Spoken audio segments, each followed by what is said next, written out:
Nah, dari situ karena kekuatan storytelling saya cukup percaya diri untuk memperkenalkan brand saya juga belajar untuk menulis versi pengalaman pribadiku.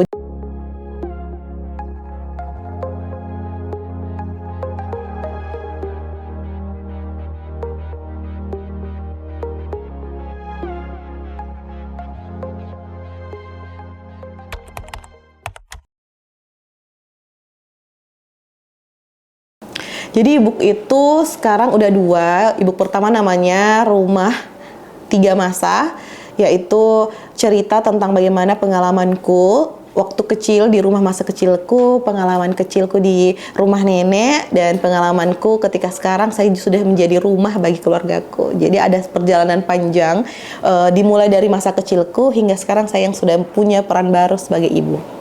Lalu e-book kedua itu namanya Meaningful Storytelling. Jadi karena selalu ada saja teman-teman yang minta buat diajarin bikin tulisan, akhirnya saya membuat sebuah e-book. Jadi mereka yang mau membuat buku, membuat tulisan, ingin bercerita, tapi bingung mulai dari mana, bingung gimana caranya buat tulisannya bisa layak untuk didengarkan, ceritanya bisa layak untuk didengarkan.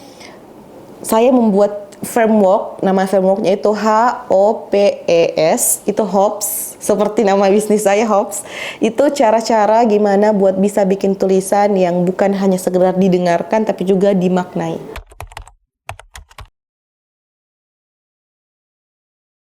Kalau saya menulis itu versiku ya, menulis adalah cara meliris rasa lewat cerita.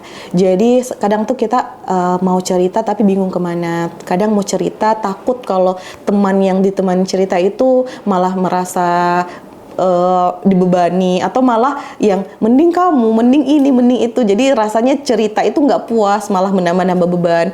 Tapi kalau dengan teknik menulis storytelling yang bermakna, kita meliris rasa, menuangkan emosi dengan jujur, terbuka, menanamkan rasa dalam cerita, dan ditutup dengan rasa penerimaan. Jadi ketika kita mengalami sebuah cerita, sebuah emosi, ditutup dengan hal apa yang kita maknai dari cerita itu akan membuat kita selesai dengan diri kita, jadi lebih lepas, lebih tahu, oh saya mengalami ini karena saya ingin diajarkan untuk ini. Jadi kita itu nggak sekedar punya emosi-emosi yang meledak, tapi juga bisa menyelesaikan emosi itu hari demi hari. Jadi ketika pulang menulis cerita, besoknya kita kembali dari nol, udah dengan full charge karena yang kemarin udah diselesaikan gitu.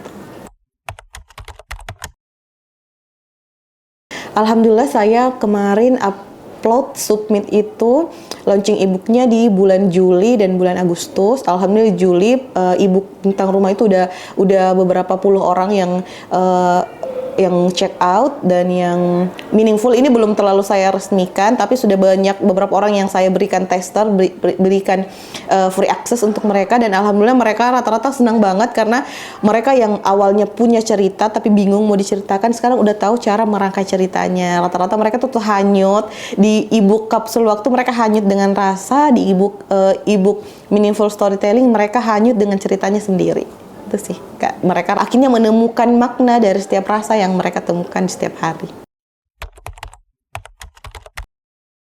Kalau di dalam e-book udah dijelasin gimana sih caranya buat bisa menemukan cerita-cerita yang menarik untuk diceritakan. Jadi kita udah nggak khawatir mau mulai cerita dari mana, udah ada framework, udah ada pertanyaan-pertanyaan yang bisa kita ceritakan. Misalnya pertanyaannya adalah coba sebutkan aroma yang membawamu pulang ke rumah. Misalnya aroma kayu, aroma minyak telur orang tua misalnya, atau bau masakan nasi goreng ibu. Dengan sebuah tema itu kita udah bisa kembangin hal-hal yang sebenarnya terdengar sederhana, itu sangat bisa buat dijadikan cerita yang bermakna dan membuat kita merasa pulang ke rumah dari sebuah cerita. Caranya itu bisa lihat nanti di e-buku, ada banyak cara untuk bisa menemukan cerita-cerita yang menarik untuk diceritakan. Di e-buku itu ada 30 pertanyaan framework yang bisa kalian jawab dan buat cerita sebanyak-banyaknya dari framework itu. Kalau dari saya sendiri kan peran saya nih, peran saya itu saya ibu, saya istri, anak, saya punya komunitas, saya juga aktif di komunitas bisnis, belajar bisnis, saya founder, saya owner, saya tim marketing juga untuk bisnisku, saya juga content creator untuk bisnisku dan bisnis beberapa brand lain juga. Gimana sih saya bisa memanage semua dan apakah ada masa burnout? Ada banget. Jadi dengan segala peran-peran itu, tanggung jawab itu, seringkali kepala saya tuh seperti rasanya benang-benang kusut, rasanya saling terikat, bingung mau yang kerjaan yang mana duluan. Tapi salah satu cara saya untuk bisa membuat itu menjadi lurus lagi adalah dengan bercerita. Jadi peran saya si fotografer, peran saya si ibu, peran saya si istri, pekerja, semua saya luruskan dengan cara menulis, dengan cara merilis semua emosi saya setiap hari, menulis peran-peran saya, tanggung jawab saya, apa yang sebenarnya jadi prioritas. Dan ketika saya selesai menulis, rasanya semua perasaan peran itu rasanya lurus lagi, dan saya jadi tahu yang mana yang harus saya prioritaskan dan yang mana yang harus saya tahan lagi. Jadi misalnya kemarin pas lagi hamil, jadi saya nggak bisa foto di luar, saya memilih untuk di rumah dan memilih peran-peran lain yang bisa saya lakukan di rumah. Dan ketika saya memilih untuk menulis juga, saya mendelegasikan juga tugas-tugas bisnis, tugas-tugas fotografi ke teman-temannya saya, ke tim-tim saya yang sudah saya training sebelumnya. Jadi cara saya itu dengan menulis untuk bisa mengetahui titik-titik mana yang bisa saya kontrol dan yang tidak bisa saya kontrol.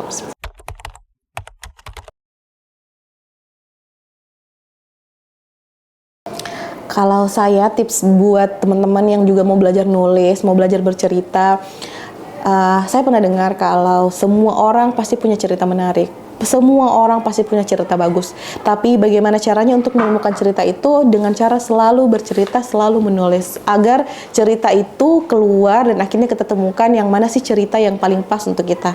Cerita mana yang benar-benar mewakili kita, dan kita menemukan bahwa cerita itu juga bisa berdampak untuk orang lain.